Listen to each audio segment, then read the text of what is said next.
Welcome to जुनून podcast.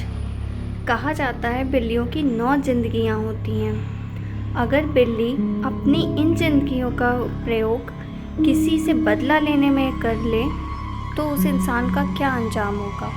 आज की हमारी पॉडकास्ट की कहानी दहशत में हमें ये पता चलेगा। कहानी को अंत तक सुनना ना भूलें। एक ऑफिस के बाहर बहुत ही खूबसूरत कार से एक खूबसूरत सी लड़की बाहर निकली जिसका नाम माया था। देखने में बहुत ही खूबसूरत, आंखें बिल्कुल बड़ी बड़ी बिल्लियों की तरह। वो उस ऑफिस की मालकिन थी। आज ऑफिस में नए एम्प्लॉय के इंटरव्यू चल रहे थे। कुछ नए एम्प्लॉय ने इंटरव्यू क्लियर कर लिया जिन्हें जॉइनिंग मिल चुकी थी। अभय भी उनमें से एक ही लड़का था। अभय एक मिडिल क्लास फैमिली से आया था जो देखने में बहुत ही हैंडसम।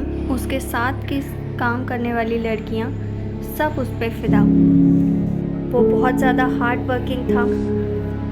अपने इस हार्ड वर्क की वजह से कुछ ही दिनों में वो ऑफिस में सबका चहीता बन गया।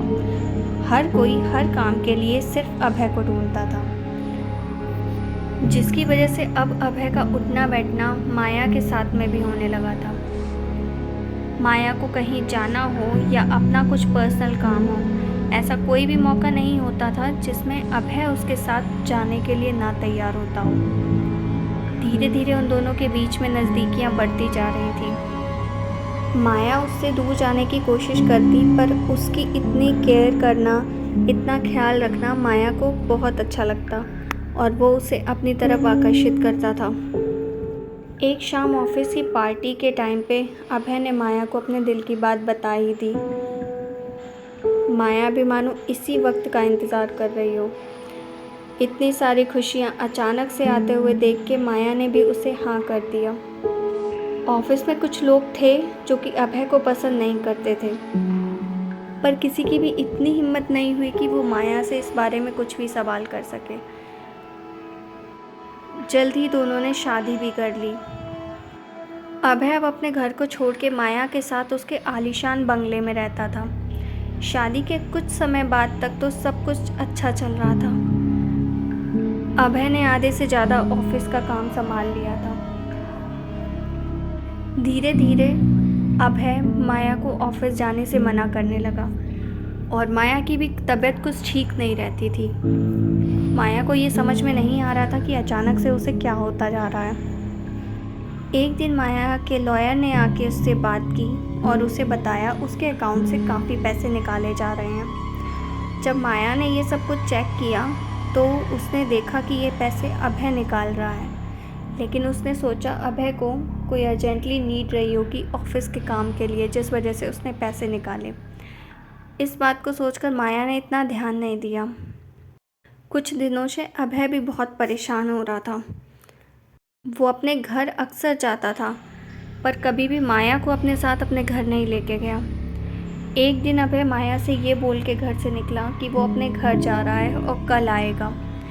ये सुन के माया के दिल में पता नहीं क्या आया, वो भी उसके पीछे पीछे चली गई। जब माया अभय के घर के बाहर पहुंची तो वो वहाँ पे खड़े होके अभय की जोर जोर से चिल्लाने की आवाज़ें सुनने लगी।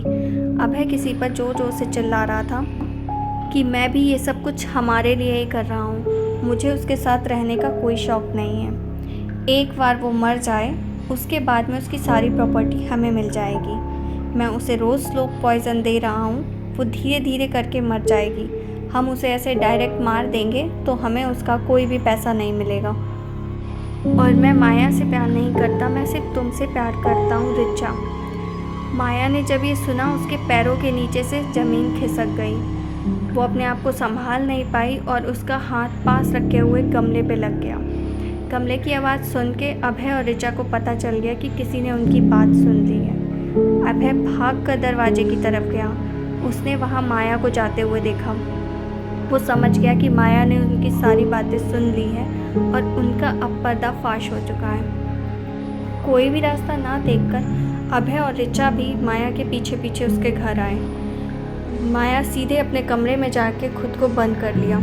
उसने अपने ऑफिस में अपने लॉयर को कॉल करने की कोशिश की, पर लॉयर ने कॉल नहीं उठाई। माया अभी कुछ समझ भी नहीं पाई थी कि बाहर से आकर अभय ने दरवाज़ा खटखटाना शुरू कर दिया और वो ये बोल रहा था कि माया तुमने जो भी सुना है वो सब कुछ गलत सुना है, ऐसा कुछ भी नहीं है। पर माया ने कोई जवाब नहीं दिया। जब उसने कोई जवाब नहीं दिया तो अभय और ऋचा ने ज़बरदस्ती दरवाज़ा खोलना चाहा। माया दरवाजे के पीछे छुप गई। जैसे ही दरवाज़ा खुला माया कमरे से भाग गई। अभय ने माया को भागता हुआ देखकर एक फ्लावर पॉट उठा के उसकी तरफ फेंका, जो उसके पैरों से टकराया, जिससे कि माया सीढ़ियों से लुढ़कती हुई नीचे जाके गिर के बेहोश हो गई। ऋचा और अभय को लगा माया मर गई, और ये तो उनके प्लान में था ही नहीं। उन दोनों की सांसें रुक गई। वो दोनों एक दूसरे को देखने लगे। अचानक से माया ने दर्द से कराहा, पर अब वो जानते थे कि माया को अगर वो हॉस्पिटल लेके गए तो अब उनके हाथ में कुछ नहीं आएगा और ऊपर से उन्हें फ्रॉड के केस में जेल जाना पड़ेगा। ये सब सोच के ऋचा ने ऊपर लगा हुआ झूमर खोल दिया, जो कि सीधे नीचे जाके माया के ऊपर गिरा। झूमर में लगे हुए कांच माया के पूरे शरीर, पूरे चेहरे में घुस गए, जिसकी वजह से माया एक बार फिर से बेहोश हो गई। उन दोनों को लगा माया मर गई है। अब उन दोनों के पास में सवाल था माया की लाश को ठिकाने लगाने का, और यहाँ से उन दोनों का एक गंदा खेल शुरू हुआ। अभय और ऋचा ने अपने बैकयार्ड में जाके बहुत बड़ा सा एक गड्ढा खोदा, जिसमें उन्होंने लाके माया की लाश को डाल दिया। जब वो माया के ऊपर मिट्टी डाल रहे थे, माया की आंखें खुल गईं। माया उन लोगों से मदद की भीख मांग रही थी। वो कह रही थी कि मैं पुलिस को कुछ नहीं बताऊंगी, किसी को भी कुछ नहीं बताऊंगी, मुझे मत मारो। ये सुन के भी अभय को उसके ऊपर कोई तरस नहीं आया, और ऋचा और अभय ने माया को वहीं दफना दिया। माया को दफनाकर वो दोनों घर के अंदर आके बैठ गए। अब उन्हें इस सब से बचने का एक प्लान बनाना था। ऋचा ने अभय से कहा, तुम कल एक मैनीक्वीन के साथ कल शाम को यहाँ से निकलना और अपने गार्ड को ये बोलना कि हम माया के साथ में घूमने के लिए हिल स्टेशन पर जा रहे हैं। थोड़ी देर के बाद में तुम वापस आ जाना और उस आकर ये बोल देना मुझे ऑफिस का काम था, माया वहाँ अकेली चली गई है। इतने बीच में मैं जाके कार को खाई में ढकेल दूँगी, जिससे कि सबको ये लगेगा कि माया खाई में गिर के मर गई। उसका प्लान सुन के अभय भी बहुत खुश हो गया।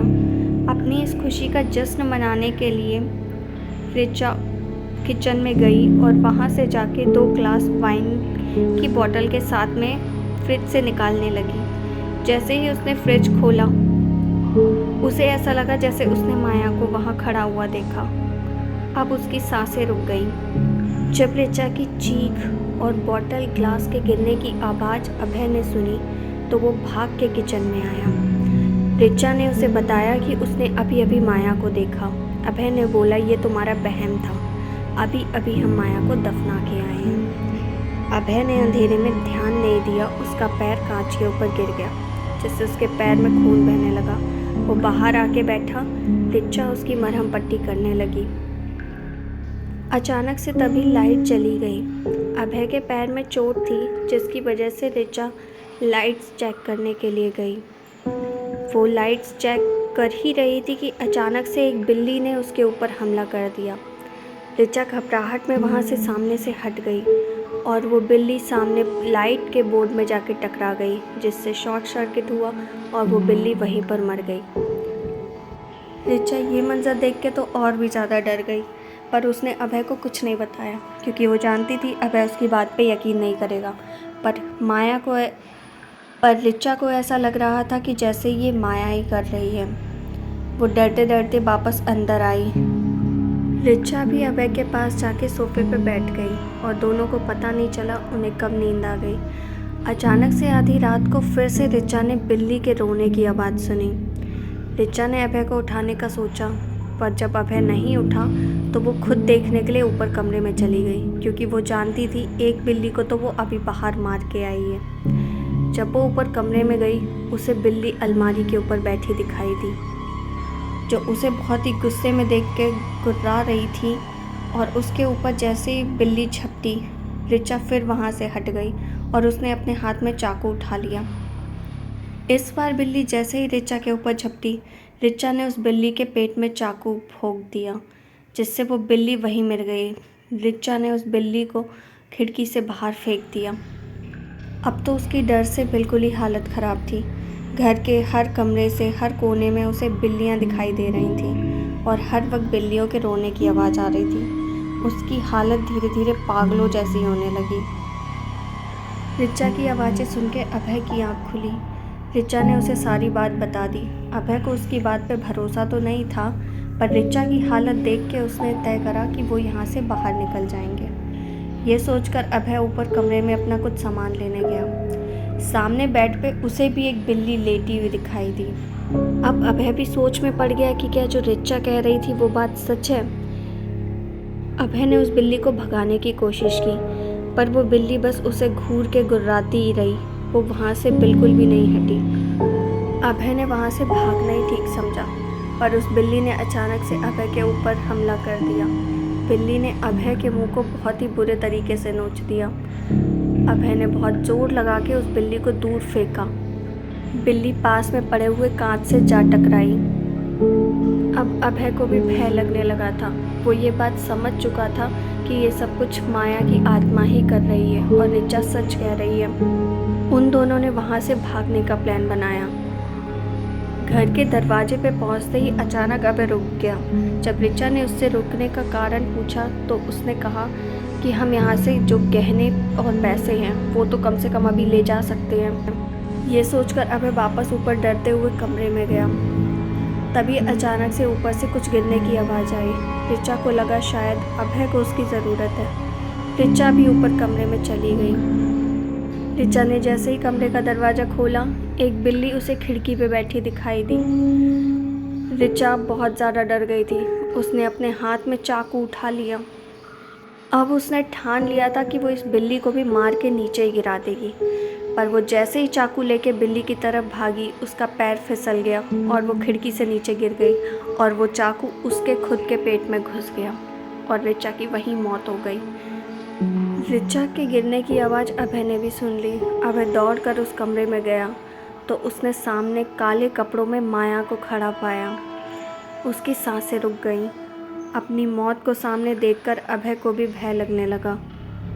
वो माया के सामने गिड़गिड़ाने लगा, अपनी जान की भीख मांगने लगा। माया ने बहुत ही गुस्से में कहा, बस यही वजह है जो बिल्लियाँ तुम इंसानों पर भरोसा नहीं करती। तुम लोग हमेशा प्यार के बदले में धोखा देते हो। इतना कहकर माया ने अभय को ऊपर लगे झूमर की तरफ फेंक दिया। झूमर की रस्सी टूटी और वो अभय के ऊपर उसी तरीके से गिर गया जैसे अभय ने माया के ऊपर गिराया था।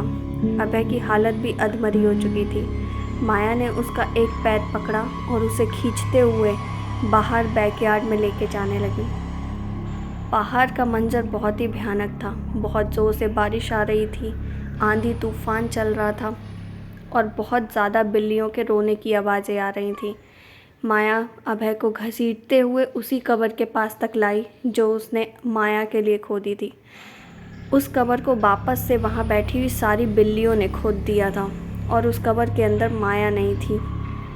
माया ने ले जाके अभय को उसी गड्ढे में डाल दिया और बिल्लियों ने बहुत जल्दी ही उस गड्ढे को मिट्टी से भर दिया।